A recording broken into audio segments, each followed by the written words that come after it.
सां निस्बत इहा ज़रूरी आहे। पहिरीं ॿुधायो पिया त इहा लड़ी तसलसल सां मुस्तफ़ा करीम जे दर ताईं पहुचे थी। घणा माण्हू वरी अची करे जेके भले रोज़े धणी जे दर सां अॻे वाबिस्ता आहिनि पर ॿियो को नओं रंग अची करे ॾिसंदा त वरी उन जे पुठियां लॻी पवंदा। पर यादि रखिजो हिकिड़ी ॻाल्हि अॻु में बि मुंहिंजी मथां कयल हुजे, मीर फ़क़ीर नाहियूं रहमतुल्लाह तआला अलैहि हज़रत रोज़े वारे जो ख़लीफ़ो थी गुज़रियो आहे। उन जी वॾी मशहूर ॾिघी ॻाल्हि आहे, उन खे पंहिंजे नाने ॻाल्हि ॿुधाई हुई त आऊं भले कंहिंजो बि मुरीद आहियां पर तोखे आऊं वसियत थो कयां। ॾोहिटे खे नानू पियो चवे त बाबा तूं मुरीद थी त हज़रत रोज़े धणीअ जो थिजा।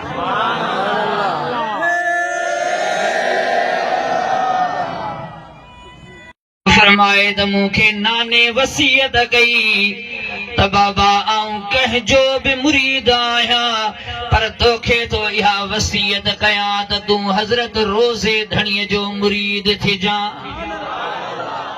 चवे थो हाणे आऊं उन टाइम ते नंढो हुयुसि, मूंखे ख़बर कान हुई त इहो रोज़े धणी केरु आहे, किथे हूंदो, कीअं उन जो आऊं मुरीद थियां। पर नालो ज़हन ते पको वेही रहियो, रुगो इहा ई ॻाल्हि ज़हन में हुजे त हज़रत रोज़े धणीअ खे किथे ॻोल्हियां। हबीब करीम सल्लल्लाहु अलैहि वसल्लम जा आशिक़ हज़रत मीर फ़क़ीर रहमतुल्लाह तआला अलैहि तो फरमाए रात जो आयो आहियां सोचे सोचे जॾहिं निंड में सुतुसि उन जाइ ते निंड में ख्वाब में पियो ॾिसां। रात जे टाइम ते निंड में ॾिठमि पूरी दुनिया खे अची करे बाहि वकोड़ियो आहे, ॿिए पासे बाहि चौपासी पई हलंदी हले, जॾहिं मुंहिंजे वेझो आहे बाहि थियण लॻी आहे।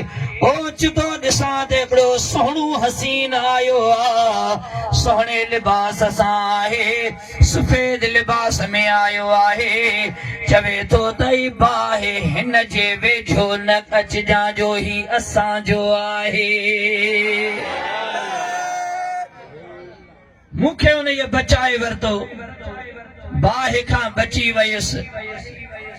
उन सुहिणे जवान जी सूरत मूंखे यादि हुजे, बाहि खां त बची वियो आहियां पर हाणे उहा ॻाल्हि मूंखे यादि हुई जो नाने चयो त हज़रत रोज़े धणीअ जो मुरीद थिजां।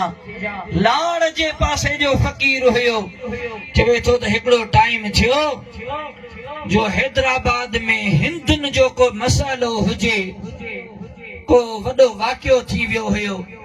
उन जे लाइ फ़ैसिलो करण जे लाइ मशहूर ॻाल्हि थी वई त इहो फ़ैसिलो करण हैदराबाद में हज़रत रोज़े धणी ईंदो।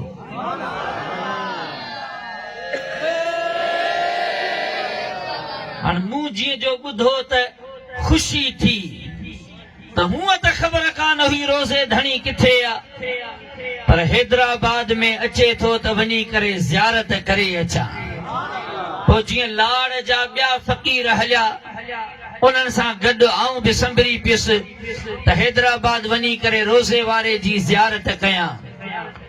हज़रत मीर फ़क़ीर रहमतुल्लाह तआला अलैहि तो फरमाए रोज़े धणी हैदराबाद में जॾहिं तशरीफ़ फरमा थियो, एॾो वॾो हुजूम हुजे जो रोज़े वारे जी ज़ियारत करण सवली कान हुई।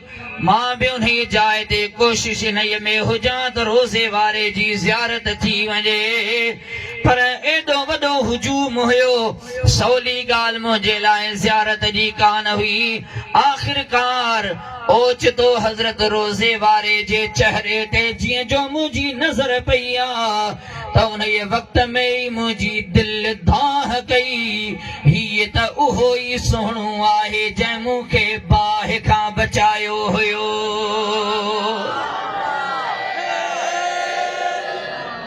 सुभान अल्लाह। हबीब करीम सल्लल्लाहु अलैहि वसल्लम जा आशिक़ वो फ़क़ीर चवे थो उन टाइम ते मूंखे मौक़ो कोन मिलियो, ॿिए भेरे वरी अची करे हज़रत रोज़े धणी रज़ी अल्लाह ताला अन्हु जो मुरीद थियुसि उहो ई फ़क़ीर तो ॻाल्हि करे त असांजे लाड़ जे पासे ॾे हिकिड़ो नाबीन शख़्स हुयो उन्हीअ मूंखे चयो त ए मीर फ़क़ीर जॾहिं न लाड़ ॾे हज़रत रोज़े धणी दावतुनि ते अचे त महिरबानी करे मूंखे ॿुधाइजां जो रोज़े वारे जे लाइ मूं वटि हिकिड़ो पैगाम आहे। केरु थो चवे नाबीन शख़्स रोज़े वारे जे लाइ मूं वटि हिकिड़ो पैगाम आहे। जॾहिं हज़रत रोज़े वारो महिरबानी करे लाड़ ॾे सफ़र इख़्तियार फरमाए तॾहिं मूंखे ॿुधाइजां त रोज़े वारे खे उहो पैगाम ॾियां। मीर फ़क़ीर हाणे ख़लीफ़ो हज़रत रोज़े वारे जो मलफ़ूज़ात शरीफ़ में खोड़ सारा हुन जा नक़ुल ज़िक्र थियल आहिनि। चवे थो त हाणे रोज़े वारा जॾहिं आया महिरबानी कयूं जिथे रोज़े धणी लथल हुजे उते छा छा न हूंदो। ज़ोर सां नारो लॻायो विलायत जो।